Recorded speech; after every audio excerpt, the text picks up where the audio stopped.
তো কেমন আছো বন্ধুরা?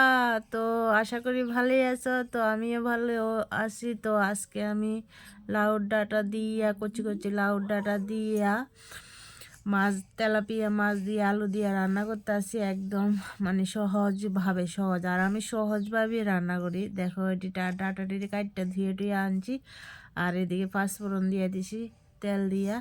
তো পাঁচফোড়ন হয়ে আসছে, আবার ডাঁটাটিও দিয়ে দিছি। দেখো ডাঁটাটি দিয়ে কোন একটা লাড়া টাড়া দিয়ে দেবো। দেখো কত সবুজ সবুজ হইতে আছে ডাঁটাটি। হ্যাঁ, তো মানে লাউ ডাঁটা খেতে অনেকে মানে স্বাদ লাগে।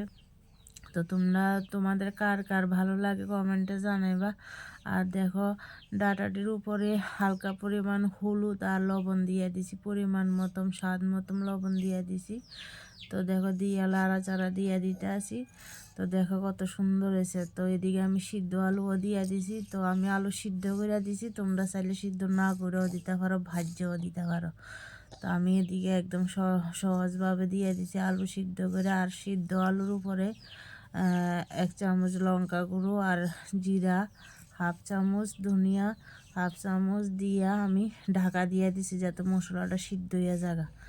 তো দেখো সুন্দরভাবে মশলাটা মিশে গেছে ডাঁটা আলুর সাথে, একবারে জমা গেছে গা। তো এইভাবে তোমরা কে কে খাইছো আমার কমেন্টে জানাবা। আর ভিডিওটা মানে রান্নাটা যদি পছন্দ হয় একটা লাইক করে দিবা, আর নতুন চ্যানেলটাকে সাবস্ক্রাইব করে দিবা। তো দেখো ঝোল দিয়ে দিছি আমি।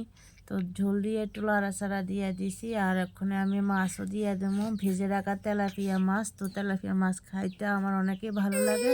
তো তোমরা কেমন কেমন ভালো লাগে তো জানাবা। তো আমার ঘরে একটা ছোট্ট সোনামণি আছে, তো প্যাপও প্যাপও করে। তো বয়স দিতে একটু প্রবলেম হয়ে জায়গা, তোমরা কিচ্ছু মনে করো না। দেখো কত সুন্দর হয়েছে। তো এভাবে করে তোমরাও বাড়িতে খাইবা। টাটা।